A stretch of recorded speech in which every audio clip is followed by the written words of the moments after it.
श्रीपादराजं शरणं प्रपद्ये. अध्याय 6. नरसावधानींचा वृत्तांत.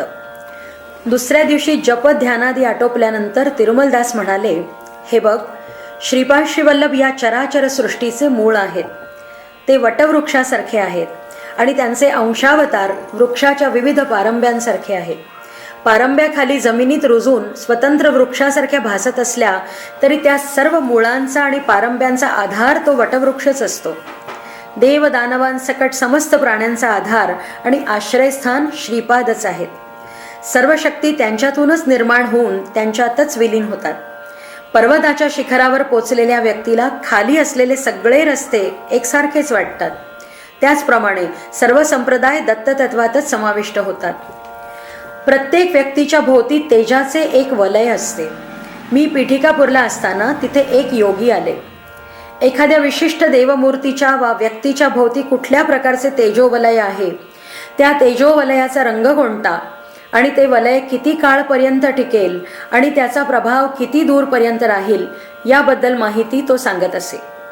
श्री कुक्कुटेश्वर मंदिरात येऊन तेथील स्वयंभू दत्ताच्या मूर्तीभोवतीचे तेजोवलय कोणत्या रंगाचे आहे आणि किती व्याप्त आहे याची परीक्षा करण्याचा त्याने निश्चय केला. त्याला स्वयंभू दत्ताच्या ठिकाणी श्रीपाद श्रीवल्लभांचे दर्शन झाले. त्यांच्या मस्तकाभोवती अप्रतिम अशा सौंदर्यासह विद्युल्लतेसारखी धवलकांती पसरली होती आणि त्या धवलकांतीच्या सभोवार असलेल्या प्रभामंडळात सर्व दिशांनी क्षितिजापर्यंत पसरलेला निळा रंग त्याला दिसला. ती दिव्य मूर्ती त्या योग्याशी बोलत म्हणाली, बाबा रे, दुसऱ्याच्या सूक्ष्म शरीराची व्याप्ती किती दूरपर्यंत आहे हे जाणून घेण्याच्या प्रयत्नात तू स्वतःचे अमूल्य जीवन का वाया घालवतो आहेस? आधी तू आपल्या हिताचा विचार कर. तुझा मृत्यू जवळ आलेला आहे, तेव्हा मोक्ष प्राप्तीचा विचार कर. सर्व सत्याचे व सर्व तत्वाचे मूळ असलेला दत्त तर मीच आहे. या कलियुगात पादगया क्षेत्रात महासिद्ध पुरुषांनी, महायोग्यांनी आणि महाभक्तांनी प्रेमाने आवाहन केल्यामुळेच मी इथे अवतार घेतलाय. श्रीपाद स्वामींच्या या उपदेशामुळे त्या योग्याच्या पूर्व वासनांचा नाश झाला. सूक्ष्म शरीराभोवतीचे तेजोवलय पाहण्याची त्याची शक्ती श्रीपादांच्या अस्तित्वात विलीन झाली. श्रीपाद प्रभूंच्या प्रत्यक्ष दर्शनाने तो योगी धन्य झाला. त्याने सांगितले, श्री प्रभूंच्या सभोवती व्याप्त शुद्ध स्वच्छ धवल प्रकाशावरून ते अत्यंत निर्मळ व संपूर्ण योगावतार असल्याचे स्पष्ट होते. निळ्या रंगाच्या प्रकाशावरून कळते की त्यांचे हृदय अनंत प्रेम आणि करुणेने भरले आहे. तो योगी तिथून गेल्यानंतर तिथे एक चित्तवेधक चर्चा झाली. चातुर्वर्णाच्या भेदाचा निर्णय कशा प्रकारे करण्यात यावा, या निर्णयात सूक्ष्म शरीराच्या तेजोवलयाचा विचार करावा की जन्मसिद्ध कुळगोत्राचा विचार करायला हवा. कोणत्या वर्णाच्या व्यक्तींचे वेदोक्त उपनयन करावे आणि कोणत्या वर्णाच्या लोकांचे शास्त्रोक्त अर्थात पुराणोक्त उपनयन करावे. उपनयनात भ्रूमध्यातील तिसऱ्या नेत्राचा संबंध असतो का? नसल्यास दुसरे काही आणखी वैशिष्ट्य असते का? मेधाजनन म्हणजे काय? अशी चर्चा बराच वेळ होऊनही सर्व पंडितांचे कुठल्याच विषयात मतैक्य होत नव्हते. एकमुखी निर्णय होत नव्हता. संत म्हणून प्रसिद्ध असलेले मल्हादी बापन्नावधानी हे पीठिकापूर ब्राह्मण परिषदेचे अध्यक्ष होते. लोक त्यांना श्रद्धेने बापन्ना आर्यपण म्हणत असत. प्रामुख्याने ते सूर्य आणि अग्नी या देवतांचे उपासक होते. पीठिकापुरमला एका यज्ञाचे अध्वर्यू म्हणून त्यांना निमंत्रित केले होते. यज्ञ समाप्तीनंतर मुसळधार पाऊस पडला. त्यामुळे साऱ्या गावकऱ्यांना खूप आनंद झाला. श्री वत्सवाई नरसिंह वर्मा या गावातल्या प्रतिष्ठित क्षत्रिय गृहस्थाने सत्य ऋषीश्वर अर्थात बापन्नार यांना विनंती केली की आता त्यांनी या गावातच स्थायिक व्हावे. परंतु यज्ञयागाचे धन किंवा शिधा इत्यादी मिळायचा तेवढेच बापन्नार्य ग्रहण करीत असत. त्यातही द्रव्यशुद्धी नसलेले धन ते स्वीकार करीत नसत. अत्यंत निस्पृह असल्यामुळे त्यांनी श्री वर्मांनी केलेली विनंती मान्य केली नाही. नरसिंह वर्माकडे कपिला गाय होती जी त्यांची फार लाडकी होती. तिचे नाव गायत्री होते आणि ती भरपूर दूध देत असून अत्यंत साधू आणि सुशील स्वभावाची होती. त्याच क्षणी श्री वर्मांना कळले की त्यांची गाय हरवलेली आहे. बापन्नाचार्य ज्योतिष जाणत असल्यामुळे श्री वर्मांनी त्यांना गायत्री कुठे हरवली असेल असा प्रश्न विचारला. तेव्हा प्रश्नकुंडली मांडून बापन्नाचार्य म्हणाले, गाय श्यामलांबापूर सामलकोटा इथे खान साहेब नावाच्या कसायाजवळ आहे. ताबडतोब तिथे पोचले नाही तर ती कापली जाण्याची शक्यता आहे. श्रीवर्मांनी लगेच एका माणसाला श्यामलांबापूरला पाठवले आणि बापन्नाचार्यांना एक विचित्र अट घातली. जर बापन्नार्यांच्या सांगण्याप्रमाणे गायत्री सापडली तर वर्मा त्यांना 3 पुतलू जमीन, 1 पुतलू म्हणजे साधारण 2400 ते 3000 शेर धान्य उत्पन्न करू शकेल एवढी जमीन आणि राहण्यासाठी योग्य असे घर देतील.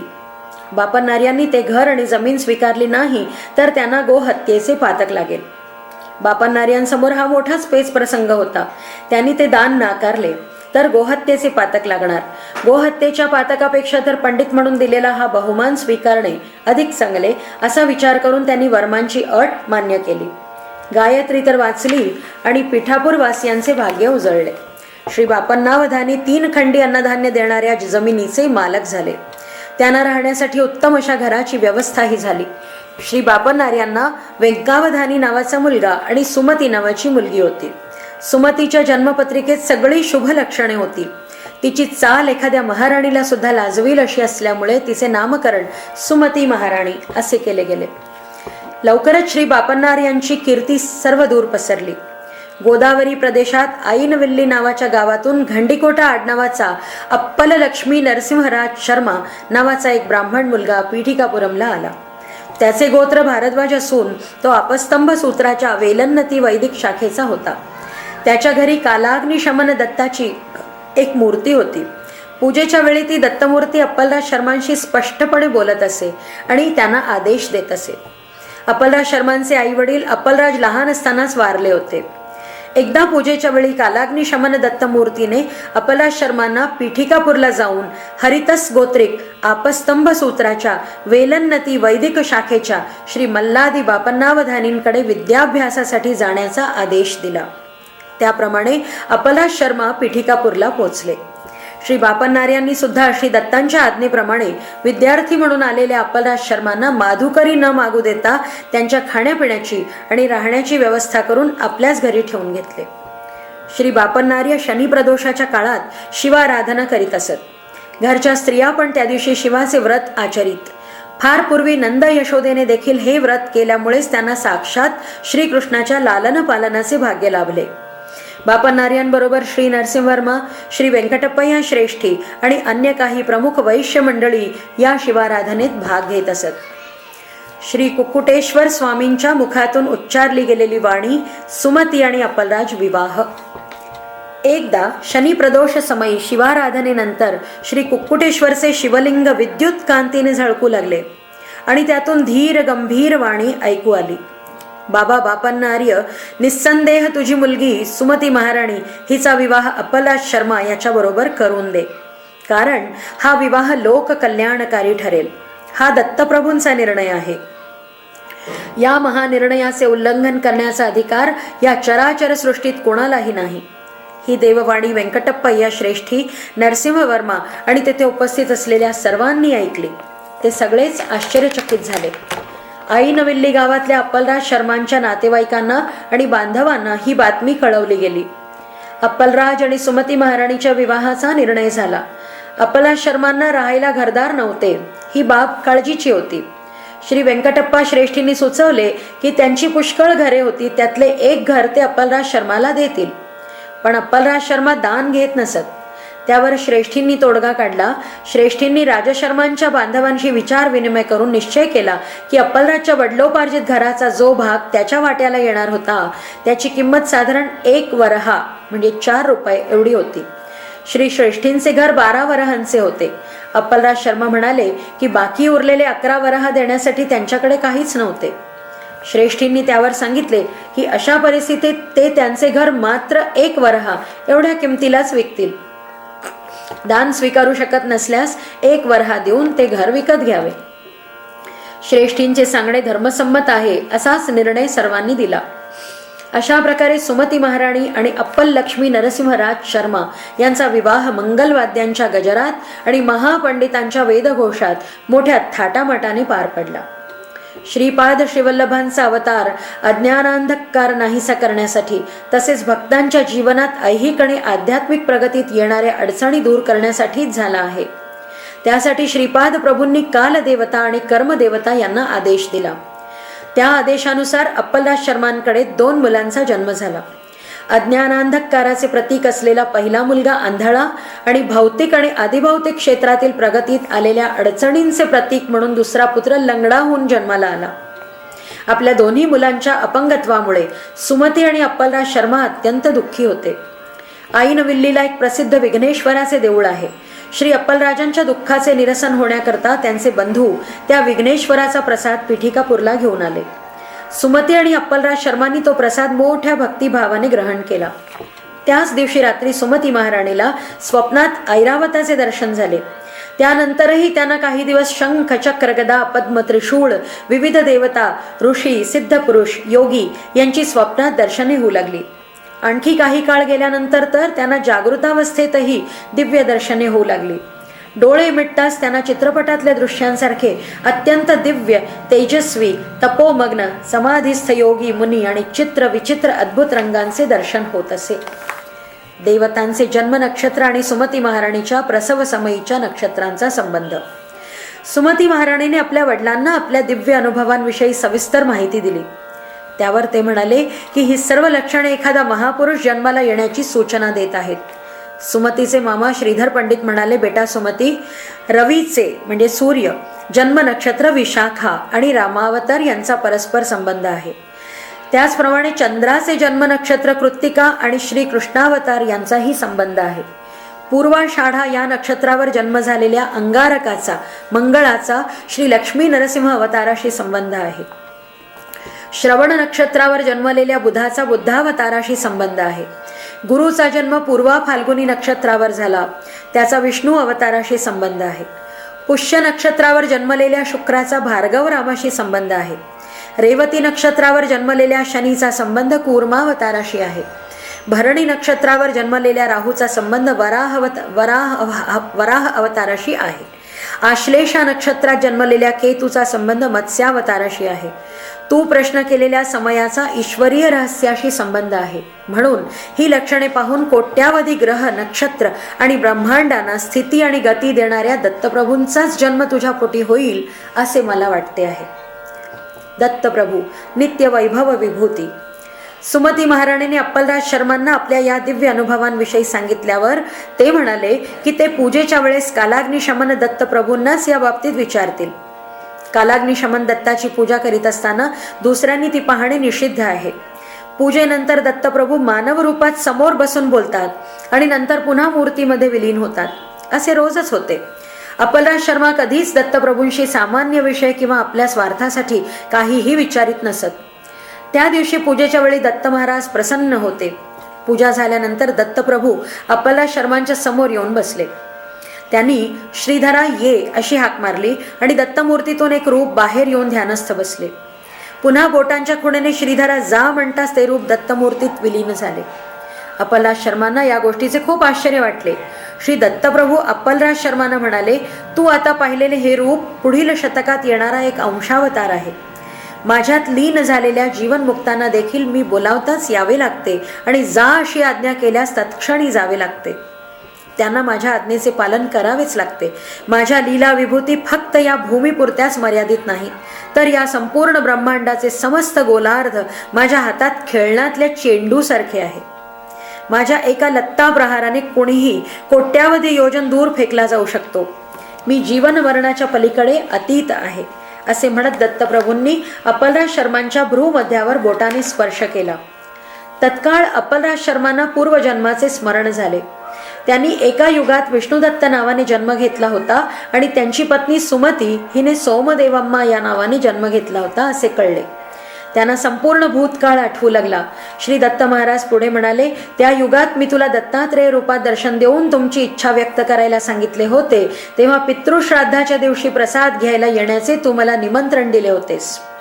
सूर्य आणि अग्नीसोबत मीही श्राद्धाचे जेवण केले. तुझ्या पितरांना शाश्वत ब्रह्मलोकाची प्राप्ती करून दिली. मी श्रीपाद श्रीवल्लभ या नावाने अवतार घेऊन गेल्या 100 वर्षांपासून या पृथ्वीवर योग्यांना आणि महापुरुषांना दर्शन देत आहे. त्रेतायुगात पिठिकापुरात भरद्वाज महर्षींनी सवित्र काठक चयन होम यज्ञ केला होता. तेव्हा त्या होमातील भस्माचा मोठा पर्वत तयार झाला. तो पर्वतखंड हनुमंत स्वर्ग, पृथ्वी आणि पाताळात घेऊन गेले. तेव्हा मर्त्य लोकात हिमालयाच्या द्रोणागिरी आणि दुसऱ्या काही प्रदेशांमध्ये ते भस्म टाकण्यात आले. मारुती ते भस्म घेऊन जात असताना त्याचा एक छोटा भाग गंधर्व नगर म्हणजेच गाणगापूर येथे पडला. गंधर्व नगर हे भीमा अमरजा या पवित्र नद्यांच्या संगमस्थळी आहे. श्रीपाद श्रीवल्लभांच्या अवतार समाप्तीनंतर मी मीन लग्नात नृसिंह सरस्वती रूपात जन्म घेऊन अनेक लीला दाखवीन. श्रीशैलच्या कर्दळीवनात 300 वर्षांच्या तपो समाधीत राहिल्यानंतर स्वामी समर्थ या नावाने प्रज्ञापुरात वास करीन. शनीने मीन राशीत प्रवेश केल्यानंतर या मर्त्य शरीराचा मी त्याग करीन. दत्तप्रभूंचे हे बोल अप्पलराज शर्मांनी आपल्या पत्नीला सांगितले. सत्य ऋषीश्वर बापनार्य म्हणाले, बाबा राजशर्मा, पूर्व युगात श्री दत्तप्रभू सूर्य आणि अग्नी यांना श्राद्धाचे भोजन दिलेला पुण्यात्मा तू आहेस. या जन्मातही कुठल्याही रूपात दत्त महाराज भोजन करण्याच्या इच्छेने आले तर तो दिवस जरी पितृश्राद्धाचा असला तरीही कुठलीही टाळाटाळ न करता अतिथींनी भोजन केले नसले तरी त्यांना अवश्य जेवायला वाढ. बेटा सुमती, तू पण हे ध्यानात ठेव. बाबा शंकर भट्ट, दत्तप्रभूंची लीला अलौकिक आणि अपूर्व असून आतापर्यंत त्या कुणीही जाणू शकले नाही. श्रीपादांचा जन्म. तो महालय पितृमोक्ष अमावस्येचा दिवस होता. अप्पलराज शर्मा पितृश्राद्धाच्या तयारीत व्यस्त होते. घराच्या प्रवेशद्वारासमोर असलेल्या रस्त्यावर भवती भिक्षां देही असे शब्द कानावर आले आणि त्या अवधूताला सुमती महाराणींनी भिक्षा दिली. काही माग असे म्हणणाऱ्या त्या अवधूतांना सुमती महाराणी म्हणाल्या, बाबा, आपण तर अवधूत आहात. आपले वाक्य, आपली वाणी सिद्ध आहे. श्रीपाद श्रीवल्लभांचे लवकरच या भूमीवर अवतरण होणार असे विद्वज्जन म्हणतात. दत्तप्रभू सध्या कोणत्या रूपात संचार करीत आहेत? गेल्या 100 वर्षांपासून श्री दत्तप्रभू या पृथ्वीवर संचार करीत असल्याचे मला समजले. आपण मला काही मागायला सांगितले आहे. मला श्रीपाद श्रीवल्लभांचे दर्शन घ्यावेसे वाटते. हे ऐकताच त्या अवधूताने भुवने दणाणून टाकण्यासारखे, भूकंप आल्यासारखे असे बिकट हास्य केले. सुमती महाराणींना त्यांच्या भोवतालचे समस्त विश्व क्षणात अदृश्य झाल्यासारखे वाटले. त्यांच्या पुढे एक 16 वर्षांचा सुंदर युवक यतीच्या रूपात प्रकट झाला आणि म्हणाला, माते, मीच श्रीपाद श्रीवल्लभ आहे. मीच दत्त आहे. अवधूत रूपात असताना तू माझ्या समोर श्रीपाद श्रीवल्लभांच्या दर्शनाची इच्छा व्यक्त केली होतीस. ती पुरविण्यासाठी तुला श्रीवल्लभ रूपात दर्शन दिले. श्रीपादांच्या या रूपात तू मला काहीही मागू शकतेस. तू अन्न वाढून मला तृप्त केलेस. त्याची परतफेड म्हणून तुला इच्छिलेले वरदान देण्याची इच्छा आहे. या जगात काही लोक संकल्पपूर्वक, जाणून समजून पापकर्मे करून त्या पापांचे फळ भोगतात, तर काही लोक संकल्पपूर्वक पुण्यकर्म करून पुण्यफळ मिळवतात. निष्काम भावनेने केलेल्या पुण्यकर्माला अकर्म असे म्हणतात. अकर्मासाठी पाप आणि पुण्य या दोहोंचे फळ नसून त्याचे वेगळेच फळ असते आणि ते भगवंताच्या हाती असते. अर्जुनाला त्याच्या अकर्मामुळेच श्रीकृष्णाने कौरवांचा नाश करायला सांगितले. अशा प्रकारे त्यांना मारण्याने अर्जुनाला पाप लागणार नाही असे श्रीकृष्णाने अर्जुनाला सांगितले होते. कौरवांचा संहार हा परमेश्वराचा निर्णय होता. तुम्ही दोघांनीही, सुमती आणि राजशर्मा, विशेष अकर्माचे आचरण केले आहे. त्यामुळे तुम्हाला लोकहितार्थ असे काहीतरी फळ अवश्य दिले पाहिजे. तेव्हा निसंकोचपणे तुझी इच्छा सांग, मी ती पूर्ण करीन. श्री दत्त दर्शनानंतर सुमती महाराणींना स्फुरलेला संकल्प. त्या दिव्य मंगलमूर्तीच्या दर्शनानंतर सुमती महाराणीने त्यांच्या चरणी वंदन केले. श्रीपाद प्रभू सुमती महाराणींना उठवत म्हणाले, माते, आईने आपल्या मुलाच्या पायी नतमस्तक होणे योग्य नाही. त्यामुळे मुलाचे आयुष्य क्षीण होते. तेव्हा सुमती महाराणी म्हणाल्या, प्रभू, तुम्ही मला आई म्हणून हाक मारली. याचाच अर्थ मी आई आणि तुम्ही माझे पुत्र आहात असे तुम्ही मान्य केले. तुमची वाणी तर सिद्ध आहे. त्यामुळे आता ते सत्य करून दाखवावे. तुम्ही माझ्या पुत्ररूपात जन्माला या. यावर श्रीपादाने तथास्तु म्हणून आशीर्वाद दिला आणि म्हणाले, तुम्ही आता ज्या रूपात मला बघितले त्याच श्रीपाद श्रीवल्लभ रूपात मी जन्म घेईन. मातेने पुत्राच्या चरणांना स्पर्श केल्याने त्याचे आयुष्य कमी होते. हे धर्मकर्म सूत्र आहे. म्हणून मी त्या धर्मकर्माच्या आणि प्रारब्धाच्या विरुद्ध आचरण करणार नाही.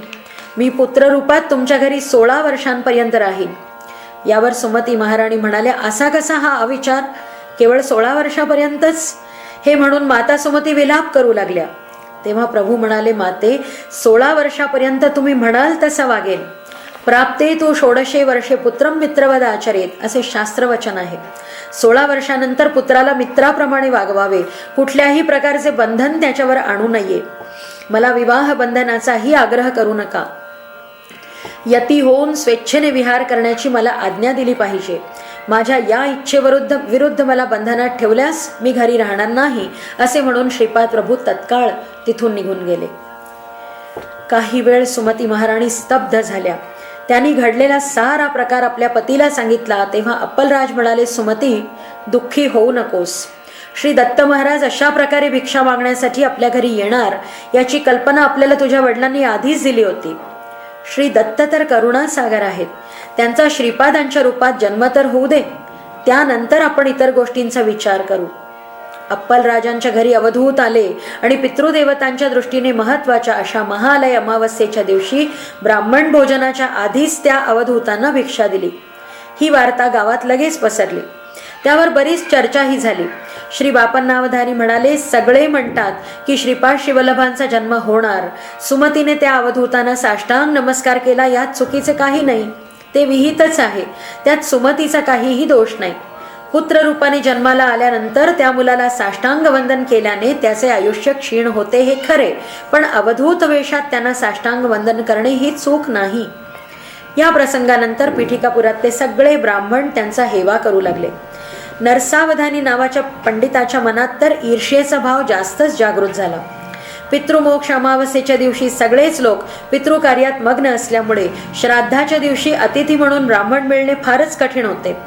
परंतु बापन्नाचार्यांनी असे म्हटले की अप्पलराजांच्या घरातले कार्य निर्विघ्न पार पडेल. श्री अप्पलराज शर्मा कालाग्निशमन दत्ताचे ध्यान करीत बसले असतानाच 3 ब्राह्मण अतिथी आल्यामुळे त्यांच्या घरातले पितृकार्य निर्विघ्न पार पडले. बाबा शंकर भट्टा, एका सभेत आज वैश्यांना वेदोक्त उपनयन करण्याचा अधिकार आहे की नाही या विषयाची चर्चा झाली. ब्राह्मण परिषदेचे सगळे सदस्य या चर्चेसाठी उपस्थित होते.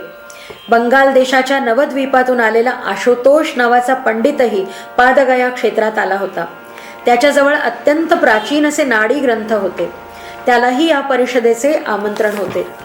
बापन्नाचार्य म्हणाले, नियमनिष्ठेत ब्राह्मण, क्षत्रिय व वैश्य हे समान आहेत. त्यामुळे सनातन धर्माप्रमाणे त्या वर्णासाठी वैदिक उपनयन धर्मविहित आहे. इतरांसाठी इच्छा असल्यास शूद्रांनाही पौराणिक प्रथेप्रमाणे त्यांचेही उपनयन करता येईल असे सांगितले आहे. ज्ञानसिद्धी मिळवण्यासाठी वर्ण, लिंग किंवा वय असे कुठलेही बंधन असू शकत नाही. सिद्ध पुरुषांमध्ये वैश्य देखील आहेत. लाभाद नावाचे वैश्य महर्षी दत्तप्रभूंच्या अनुग्रहामुळे सिद्धयोगी झाले. असे सांगितले आहे की लाभाद महर्षींच्या कृपेने मानवाला त्याच्या परिश्रमाचे फळ मिळते. श्री बापन्नाचार्यांनी दिलेल्या या निर्णयाचे सर्वांनीच अत्यंत उत्साहाने स्वागत केले. फक्त नरसावधानी नावाच्या पंडिताला हा निर्णय क्लेशकारक वाटला. ते अत्यंत दुराग्रही होते आणि वाद घालण्यात पटाईत होते. ते बगलामुखी देवीचे भक्त असून दररोज देवीची उपासना करीत असत. वादविवादाला जाण्यापूर्वी मुखप्रक्षालन करून बगलामुखी देवींचे मंत्र म्हणत असत. त्यानंतरच ते वादविवादाला सुरुवात करीत असत. त्यावेळी त्यांना वादात हरवणे अशक्य असे. श्री बापन्नाचार्य धार्मिक वृत्तीचे असून त्यांनी अनेक कोटी गायत्री मंत्राचे पुरस्चरण केले होते. दोघांमध्ये कडाक्याचा वाद व्हायचा. नरसावधानींनी मुखप्रक्षालन केले आणि मंत्राचे स्मरण केले. अगदी बालपणापासूनच श्रीपाद शिवल्लभ आपल्या बापन्नार्य आजोबांजवळ जास्त राहत असत. त्यामुळे ते ब्राह्मण परिषदेच्या सभांमध्ये आपल्या आजोबांबरोबर जात. त्या लहान गोड बालकाला कोणी अडवतही नसे. त्या दिवशी मात्र सभेत श्रीपादांच्या उपस्थितीमुळे नरसावधानी अस्वस्थ झाले. नरसावधानींना वाटले की या महान पंडितांच्या परिषदेत या बालकाचे काय काम. त्यामुळे चर्चासत्र सुरू होण्यापूर्वी आणि बगलामुखीच्या मंत्रोच्चारणानंतर त्यांनी श्रीपादांना विचारले, तू इथे का आला आहेस. यावर श्रीपाद त्यांना म्हणाले, आजोबा, आमंत्रणाशिवाय इथे येणे काही योग्य नाही, परंतु मला तर इथे पद्धतशीरपणे आमंत्रित केले आहे म्हणून मी आलोय. जायला सांगितले तर परत जाईन, त्यात माझे काहीही बिघडणार नाही. मी तर मुक्त आहे, लहान बालक आहे. तेव्हा नरसावधानींनी रागाने ओरडून श्रीपादांना तिथून जायला सांगितले. श्री अप्पलराज शर्मा आपल्या मुलाला घेऊन खूप लांब गेले. इकडे चर्चासत्र आरंभ करणाऱ्या नरसावधानींच्या तोंडून एकही शब्द फुटेना. त्यांनी बोलण्याचा खूप प्रयत्न केला तरी त्यांच्या मुखातून एकही शब्द निघेना. ते त्यांची वाचाशक्तीच गमावून बसले होते. हे सर्व पाहून आशुतोषला हसूच आले. तो खुश होता. सभेत बापन्नाचार्यांचा निर्णय सर्व संमतीने योग्य ठरविण्यात आला. वैश्यांना वैदिक उपनयनाचा अधिकार बहाल केला गेला. आशुतोषकडे उपलब्ध असलेल्या नाडी ग्रंथांच्या संदर्भातही चर्चा होऊन निर्णय दिला गेला. सांध्र सिंधू वेदोक्त गणिताप्रमाणे श्रीपाद प्रभूंच्या जन्माची वेळ विचारात घ्यावी असे नाडी ग्रंथात सुचविले होते. श्रीपाद श्रीवल्लभ गणेश चतुर्थीच्या दिवशी प्रातःकाळी सिंह लग्नात तुला राशीत जन्मले असा निर्णय करण्यात आला. श्रीपाद श्रीवल्लभ असे सुयोग्य नाव धारण केलेल्या श्रीपाद प्रभूंच्या चरणांवर सर्व शुभ लक्षणे होती. श्रीपाद श्री दत्तावतार असल्याचा उल्लेख होता. पुढे नोंद होती की त्यांची जन्मपत्रिका कुणालाही देऊ नये. योग्य वेळी त्रिपुरा देशातील अक्षय कुमार नावाच्या जैन धर्मी व्यक्तीकडून ती प्रभूंच्या दिव्य लीलेचा एक भाग म्हणून श्री पीठिकापुरमला पोहोचेल. हे सर्व त्यांच्याच दिव्य संकल्पाचे फळ असेल. आशुतोष श्रीपाद श्रीवल्लभांच्या घरी त्यांच्या दर्शनासाठी गेला. श्रीपाद म्हणाले, आज चित्रा नक्षत्र आहे. माझ्या जन्म नक्षत्राच्या दिवशी माझी आराधना केल्यास मी संतुष्ट होतो. शुद्ध भावाने तू इथे आला आहेस म्हणून मी तुला आशीर्वाद देतो. तुला काय हवे ते माग. आशुतोष म्हणाला, प्रभू, मला कळले आहे की नरसावधानी हे बगलामुखीचे भक्त आहेत. त्यांच्या मदतीने अंबिकेचे दर्शन घेण्याचा विचार होता, पण माझी निराशा झाली. परंतु आता मला समजले आहे की अंबिका त्यांच्यावर कोपली आहे. श्रीपाद लगेच म्हणाले की ते जिची आराधना करतात ती अंबिका म्हणजे मीच आहे. ज्या क्षणी नरसावधानींनी मला सभेतून जायला सांगितले तेव्हाच त्यांच्या सूक्ष्म शरीरात तोपर्यंत वास करीत असलेली अंबिका माझ्यात विलीन झाली. मी समस्त देवी देवता स्वरूप आहे.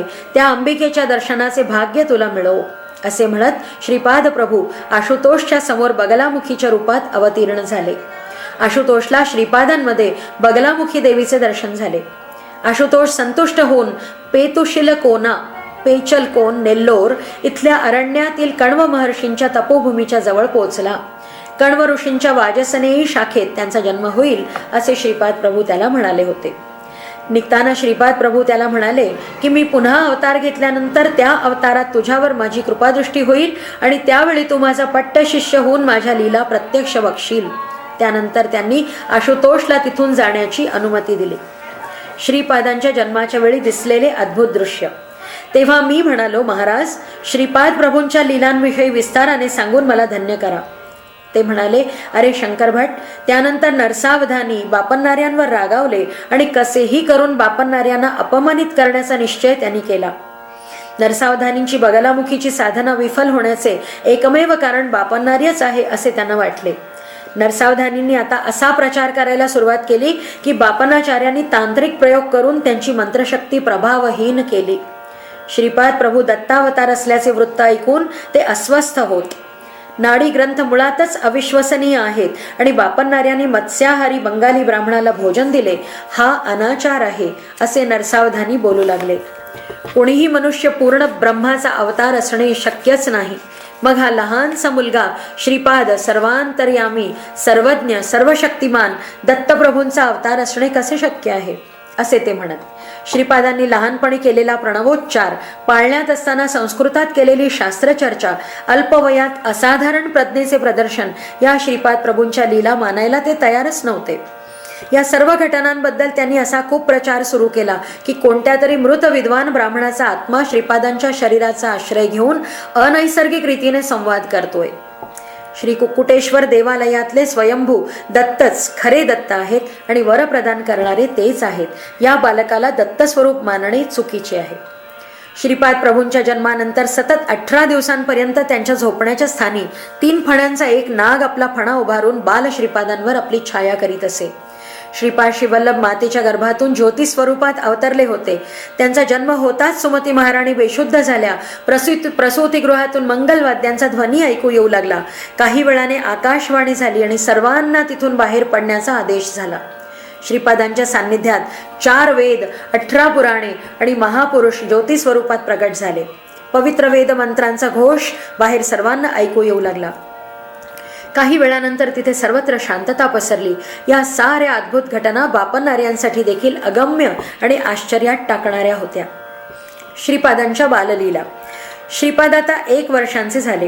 काही महिन्यांचे वय असल्यापासून ते आपल्या आजोबांबरोबर बापन्नार्यांबरोबर पंडित परिषदेत जात असत.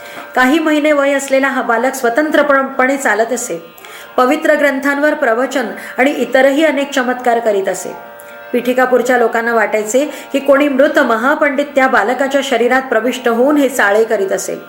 त्यावर बालकाचा नीट उपचार न करता बापन्नारी आणि अप्पलराज दत्तावतार म्हणून त्याचे कौतुक करतात, हे काही बरोबर नाही, अशी पिठिकापूरच्या लोकांची भावना होती. पितृदेवतांचे प्रधान क्षेत्र पादगया आहे. मृतात्म्यांशी संपर्क करून त्यांच्याशी संभाषण करणारे बरेच तांत्रिक तिथे राहत होते. त्यामुळे पिठिकापुरमच्या लोकांना नरसावधानींचे म्हणणे खरे वाटू लागले. तिरुमलदासांनी सांगितले की मल्ल्याद्रीपुरमहून पिठिकापूरला आल्यामुळे आणि पूर्वीची ओळख असल्यामुळे श्री बापन्नारी आणि अप्पलराज शर्मांच्या घरचे कपडे धुण्याचे काम मीच करू लागलो. नरसावधानींचा धोबी वृद्धत्वामुळे मरण पावला. त्या रजकाचा एक पुत्र होता. तो कोकणदम अर्थात पूर्वीचे वायसपूर अग्रहार काकीनाडा येथे गेला. त्यामुळे नरसावधानींच्या घरचे धोब्याचे कामही मलाच मिळाले. माझ्या मनात बापनाचार्युलू कुटुंबाबद्दल आपलेपणाचा भाव होता. त्यामुळे त्यांच्या घरी काम करून त्यांच्या सतत संपर्काने माझ्यात सत्प्रवृत्ती जागृत होऊन अध्यात्माची ज्योती प्रज्वलित झाली होती. त्यामुळे नरसावधानींचे कपडे धुवायला मला आवडत नसे. त्यांचे कपडे मी न धुता माझ्या मोठ्या मुलाला रविदासाला धुवायला देत असे. मी सत्प्रवृत्त लोकांचेच कपडे धुत असे.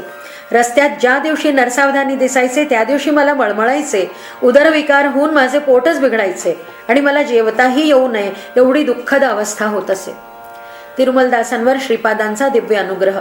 माझ्या पहिल्या पत्नीचा ज्येष्ठ पुत्र. नरसावधानींचे कपडे मी स्वतः न धुता मुलाला धुवायला सांगतो हे नरसावधानींना कळले. त्यांनी आज्ञा केली की त्यांचे कपडे मीच धुतले पाहिजेत. ते माझ्याहून मोठे असल्यामुळे त्यांची आज्ञा शिरोधार्य मानून मी त्यांचे कपडे धुवायला लागलो. त्यांचे कपडे धुत असताना मी श्रीपाद प्रभूंचे नामस्मरण करीत असे. मी धुतलेले ते कपडे घेऊन माझा मुलगा रविदास त्यांच्या घरी गेला. त्यांनी ते कपडे अंगात घातल्यावर त्यांना अंगावर विंचू आणि विषारी गोम सरपटत असल्यासारखे वाटले. त्यांच्याच कुटुंबातल्या इतर कुणावरही असा परिणाम झाला नाही. ते कपडे घातल्यानंतर त्यांना चटके बसू लागले. मला बोलावून कुठल्या तरी क्षुद्र विद्येचे मंत्रप्रयोग त्यांच्या कपड्यांवर करीत असल्याचे आरोप त्यांनी माझ्यावर केले आणि माझ्या या अपराधाबद्दल मला कडक शिक्षा भोगावी लागेल असेही सांगितले. त्यांनी न्यायाधीशाकडे माझी तक्रार देखील केली, पण त्या चतुर न्यायाधीशांनी निर्दोष म्हणून मला सोडून दिले. शंकर भट श्रीपाद प्रभूंच्या लीला अतर्क्य आहेत. मी आनंदाने घरी आलो. न्यायाधीशांच्या घरून परत आल्यानंतर श्रीपाद प्रभू 16 वर्षांच्या यतींच्या वेशात आमच्या घरी आले. आपल्या जन्मापासून श्रीपाद प्रभू भक्तांनी ठरवलेल्या वयाप्रमाणे आपल्या भक्तांना दर्शन देत. श्रीपाद प्रभूंच्या लीला ज्यांनी प्रत्यक्ष बघितल्या त्यांना हे सर्व सहज वाटे. श्रीपाद प्रभूंना बघून मला खूप आश्चर्य वाटले. मी म्हटले, महाराज तुम्ही तर उच्च कुळातले ब्राह्मण आहात. आमच्यासारख्या रजकांच्या वस्तीत येणे तुम्हाला योग्य नाही. तेव्हा प्रभू म्हणाले, अरे तुला काय वाटते, हा नरसावधानी म्हणजे कोण समजलास? धोब्याच्या मळकट कपड्यांच्या गाठोड्यासारखेच पापाचे गाठोडे आपल्या डोक्यावर घेऊन फिरणारा तो रजकच आहे. उलट रजक असूनही तुझ्यामध्ये ब्रह्मज्ञान प्राप्त करण्याविषयी तळमळ असल्यामुळे तू एक उत्तम ब्राह्मण आहेस. त्यामुळे माझे इथे येणे योग्यच आहे. तुझ्यासारखा रजक त्याच्यासारख्या ब्राह्मणापेक्षा निश्चितच श्रेष्ठ आहे. श्रीपादांचे हे शब्द ऐकून मी त्यांच्या चरणांवर मस्तक ठेवून ओक्साबोक्षी रडू लागलो. श्रीपाद प्रभूंनी अमृत दृष्टीने बघून आपल्या दिव्य हस्तस्पर्शाने मला उठविले. त्यानंतर त्यांनी आपला दिव्य हस्त माझ्या मस्तकावर ठेवताच मला माझ्या गतजन्माचे स्मरण झाले. माझी कुंडलिनी शक्ती जागृत झाली. श्रीपाद प्रभू हळूहळू चालत अदृश्य झाले. नरसावधानींनी त्यांच्या घरी राजगिऱ्याची भाजी लावली होती. ती फार रुचकर होती, पण ते कुणालाही कितीही विनवणी केली तरी ती देत नसत. कुणाकडून काही विशेष लाभ होणार असल्यास त्यालाच ती भाजी ते पाठवीत असत. एकदा श्रीपादांनी त्यांच्या आईला राजगिऱ्याची भाजी करण्याचा हट्ट केला आणि ती देखील नरसावधानींकडूनच आणून करायची असेही सांगितले. पण हे अशक्य वाटल्याने बापन्नार्य म्हणाले, श्रीपाद उद्या सकाळी मी तुला त्यांच्या घरी घेऊन जाईन. तू स्वतःच नरसावधानींना राजगिऱ्याची भाजी द्यायची विनंती कर. पण त्यांनी जर भाजी दिली नाही तर पुन्हा त्यासाठी कधीही हट्ट करू नकोस. श्रीपादांनी ही गोष्ट मान्य केली. दुसऱ्या दिवशी बापन्नार्य लहानग्या श्रीपादांना घेऊन नरसावधानींकडे पोहोचले. त्यांच्या घरी पोचताच बापन्नार्यांनी श्रीपादांना म्हटले, श्रीपाद मोठ्यांचा मान ठेवून त्यांना नमस्कार करून त्यांचे आशीर्वाद घ्यावे. नरसावधानी बाहेरच ओसरीवर बसले होते. त्यांच्या डोक्यावर लांब शिखा होती जी त्यांना अत्यंत प्रिय होती. त्याचवेळी क्षौर कर्मासाठी एक न्हावी येऊन त्यांचे केस कापत होता. आपल्या आजोबांच्या कडेवर बसलेल्या श्रीपादांनी नरसावधानीकडे बघून दोन्ही हात जोडून नमस्कार केला. अचानक असे झाल्यामुळे नरसावधानी चकितच झाले.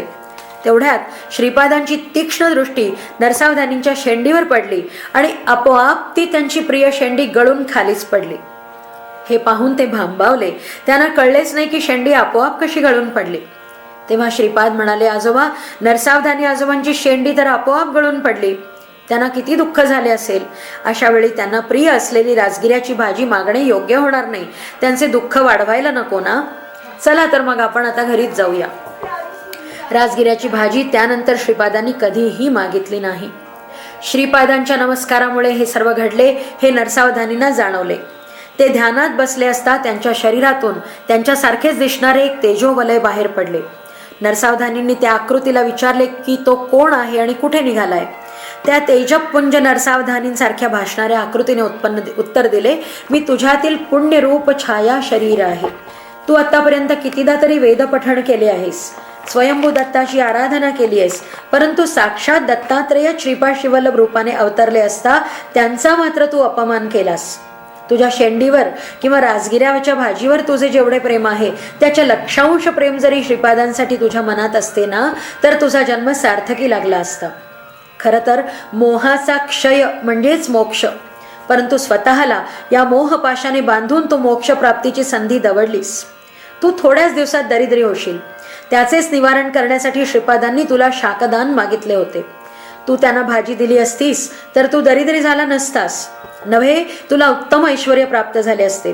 परंतु तू तर ही संधी आपल्याच वागण्याने गमावून बसलास. श्रीपाद प्रभू तर करुणेचे सागर आहेत. या सध्याच्या अवतारात ते गुप्त होऊन दुसरा अवतार घेणार आहेत. तेव्हा त्यांच्या त्या अवताराच्या वेळेस तू दरिद्री ब्राह्मण म्हणून जन्म घेशील. तेव्हाही तू तुझ्या घरी राजगिऱ्याची भाजी लावशील. योग्य वेळ बघून मी परत तुझ्या शरीरात प्रवेश करीन. तेव्हा श्रीपाद प्रभू तुझ्याकडे भिक्षेसाठी येतील. प्रेमाने दिलेल्या भाजीची भिक्षा घेऊन ते तुला ऐश्वर्य देतील.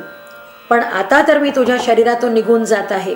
श्रीपाद प्रभूंनी जो नमस्कार केला होता तो तुझ्यासाठी नव्हता. त्यांनी मला या पुण्य शरीराला तुला सोडून त्यांच्या स्वरूपात लीन होण्याची आज्ञा केली होती. श्रीपादांनी तुला नमस्कार केल्यामुळे, त्यांच्या या आज्ञेमुळे तुझ्यामध्ये माझ्या रूपात असलेले पुण्य तू गमावलेस. आता तुझ्यात केवळ पाप पुरुषच उरला आहे. असे म्हणून तो पुण्यपुरुष श्रीपादांच्या अस्तित्वात विलीन झाला. त्यानंतर हळूहळू नरसावधानींची प्रकृती क्षीण होऊ लागली आणि त्यांचे कुणी काही ऐकेना. त्यांच्या चेहऱ्यावर विलसणारे विद्वत्तेचे तेज नाहीसे झाले. त्याचवेळी पिठिकापुरात विषूचिका, कॉलरा या महामारीची भयंकर साथ पसरली. गावातले अनेक लोक त्याच्यात दगावले. गावातल्या वैद्यांनी सांगितले की दूषित पाण्यामुळे ही साथ पसरते आहे. घाबरलेल्या लोकांनी श्री बापन्नार्यांकडे येऊन त्यांना या रोगावर शास्त्रसंमत उपाय शोधून काढून रोग आटोक्यात आणायची विनंती केली. त्यासाठी त्यांनी बापन्नार्यांना लवकरात लवकर उपाय योजना करायला सांगितले.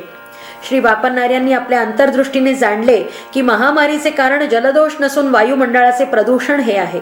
पण गावातल्या लोकांना काही ते पटेना.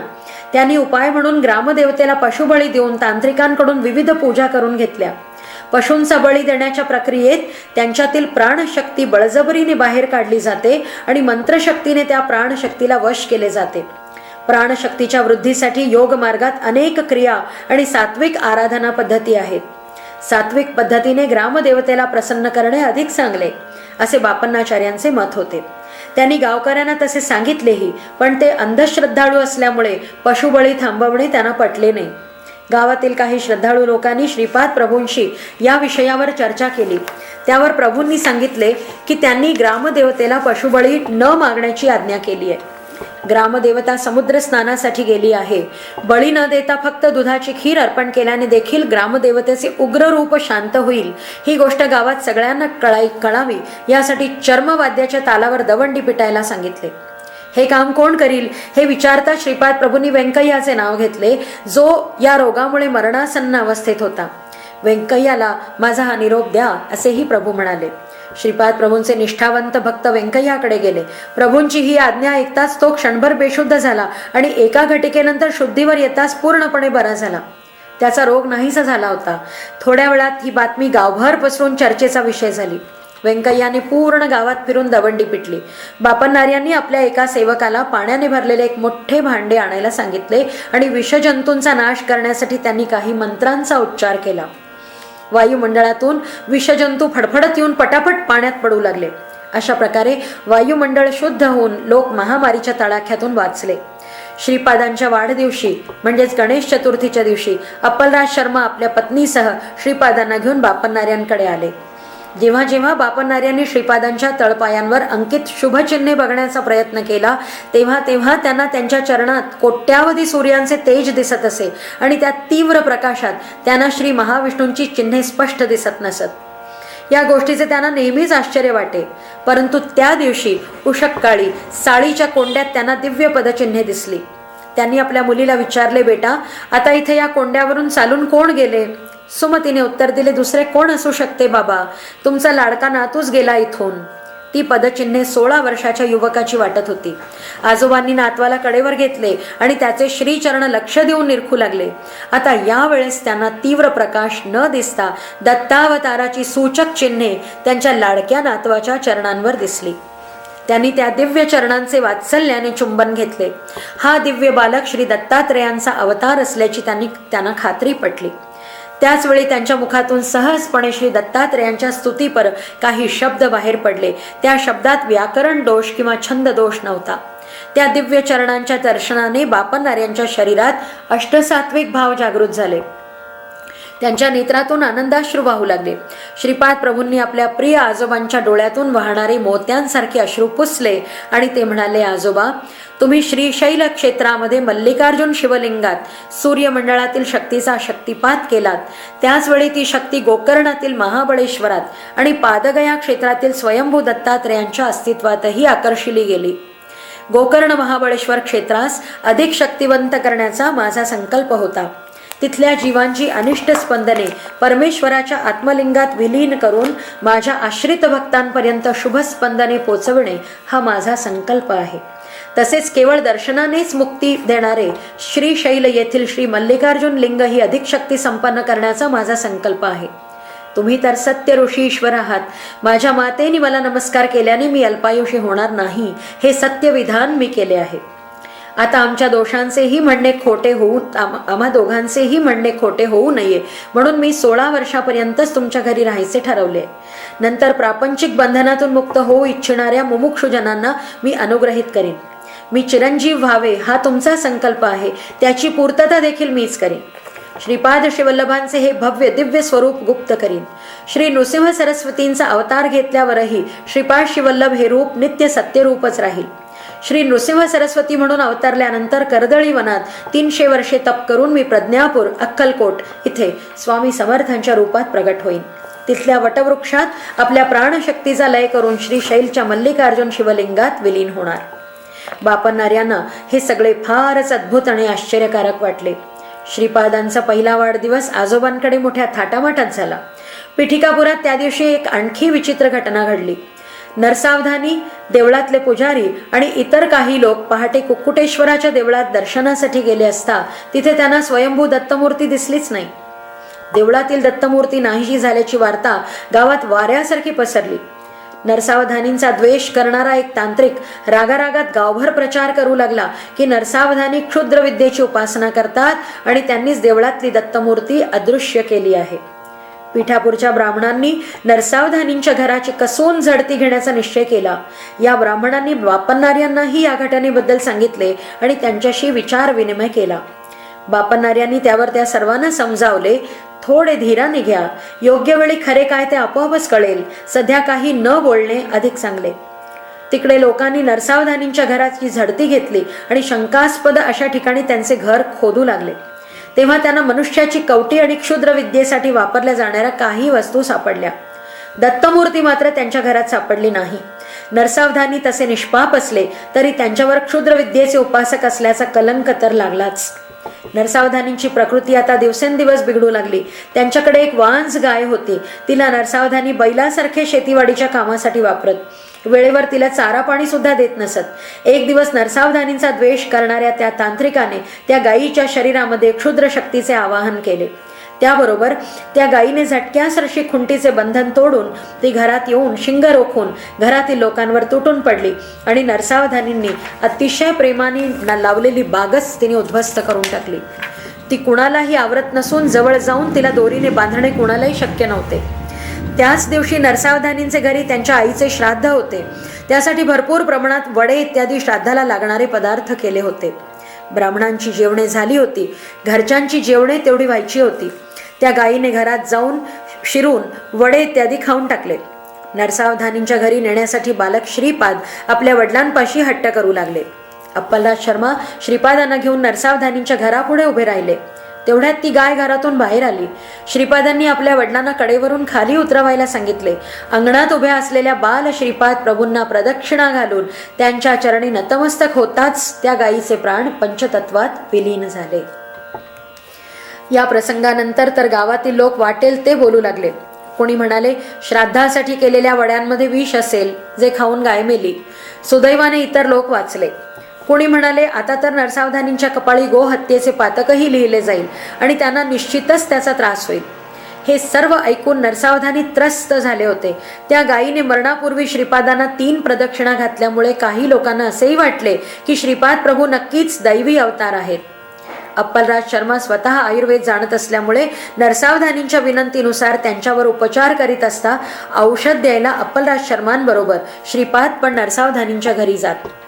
अप्पलराज शर्मा प्रख्यात वैद्य होते, परंतु नरसावधानींच्या या दुर्धर रोगावर त्यांच्या कुठल्याच औषधाचा काहीही उपयोग झाला नाही.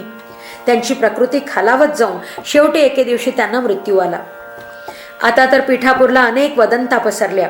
खऱ्याला खोटे, खोट्याला खरे करण्याचे प्रयत्न, अपप्रचार, अफवा अशा गोष्टींना उधाण आले. राजशर्मांनी तर सदहेतूने औषध दिले, पण ते अपयशी ठरले होते. शेवटी जीवन आणि मरण त्या परमेश्वराच्याच हाती आहे. काही लोक म्हणू लागले की तांत्रिकाच्या प्रयोगांमुळेच नरसावधानी मरण पावले. नरसावधानींच्या द्वेषामुळेच अप्पलराज शर्मांनी योग्य उपचार केले नसतील. राजशर्मांच्या ऐवजी दुसऱ्या कुणाचे तरी औषध घ्यायला हवे होते, म्हणजे त्यांचा मृत्यू तरी टळला असता. आणखी काही लोक म्हणाले की श्रीपाद श्रीवल्लभांना दत्तावतार मानणे तर्काला धरून नाही. नरसावधानी तर रोजच श्रीपादांना भेटायचे, तरीही त्यांचा मृत्यू कसा झाला? त्यामुळे श्रीपाद श्रीवल्लभ हे एक सामान्य बालक आहेत अशी त्यांची धारणा झाली. ती गाय विषबाधेमुळे मेली आणि नरसावधानींना गोहत्येचे पातक लागल्यामुळे ते वारले. आणखी काही लोकांनी सांगितले की नरसावधानींच्या घरच्या इतर लोकांनाही धोका आहे. गोहत्येच्या पापक शालनासाठी काही उपाय आवश्यक आहेत असे सुचविण्यात आले. ब्राह्मणांना सढळ हाताने दान दिले पाहिजे. गायीची सोन्याची मूर्ती ब्राह्मणांना दान करावी. 40 दिवसांचा यज्ञ याग, मोठे होम हवन, शांती इत्यादी आणि त्या कालावधीत रोज ब्राह्मण भोजन व्हावयास हवे. हे सर्व उपाय गोहत्येच्या पापक शालनासाठी शास्त्रांमध्ये सांगितलेले आहेत. परंतु हे सर्व पार पाडण्यासाठी नरसावधानींची पूर्ण संपत्ती विकावी लागेल. त्यांच्यात कुटुंबियांसाठी तर ही घटना भयभीत करणारी होती. नरसावधानींचे प्रेत अंतिम संस्कारासाठी स्मशानात नेण्यात आले.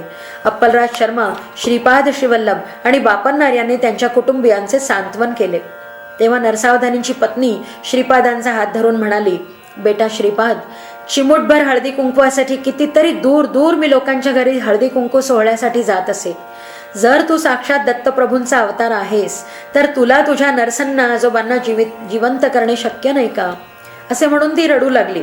नवनीतासारखे कोमल अंतःकरण असणाऱ्या श्रीपादांनी आपल्या दिव्य हातांनी त्यांचे अश्रू पुसले आणि ते मौनच राहिले.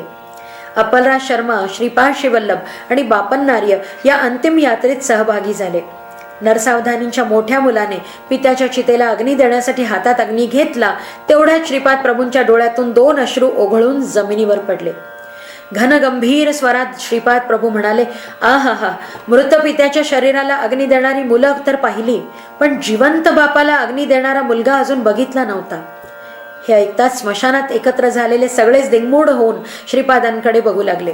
श्रीपादांनी चितेवर ठेवलेल्या नरसावधानींच्या भ्रूमध्यावर आपल्या अंगठ्याचा स्पर्श करून पुन्हा आपल्या स्वतःच्या भ्रूमध्यावर अंगठा टेकवला. हळूहळू नरसावधानींच्या शरीरात चेतना येऊ लागली. काही क्षणातच ते चितेवरून खाली आले. अंत्ययात्रा आता शोभायात्रेत बदलली. शवयात्रेत आलेल्या सगळ्या लोकांच्या पाठोपाठ शुभयात्रा करून नरसावधानी घरी परतले. श्रीपाद प्रभूंनी अंगठ्याचा स्पर्श केल्याने त्यांना कर्मसूत्राचे सूक्ष्म ज्ञान झाले. मेलेली ती गाय पूर्वजन्मी त्यांची आई होती आणि बैल पूर्वजन्मात त्यांचे वडील होते, हे त्यांना आता कळले. त्या दोघांनी त्यांच्या आईवडिलांना त्यांच्या म्हातारपणी नीट न वागवल्यामुळे त्यांना असा जन्म मिळाला होता. गुलामांसारखे कष्टही झेलावे लागले. मरताना त्या गायीने श्रीपाद प्रभूंना तिचे दूध प्राशन करण्यासाठी विनविले होते. तेव्हा श्रीपादांनी तिला अभय देऊन वचन दिले की पुढील जन्मात वांसपण फिटून श्रीपाद प्रभू नृसिंह सरस्वतीच्या अवतारात तुझे दुग्धपान करतील. सूक्ष्म लोकातील विशिष्ट घटनांचे आकलन होण्याची जणू ही सुरुवात होती. उदाहरणार्थ, नरसावधानींवर तांत्रिक प्रयोग करणारा काही दिवसात मरणार होता.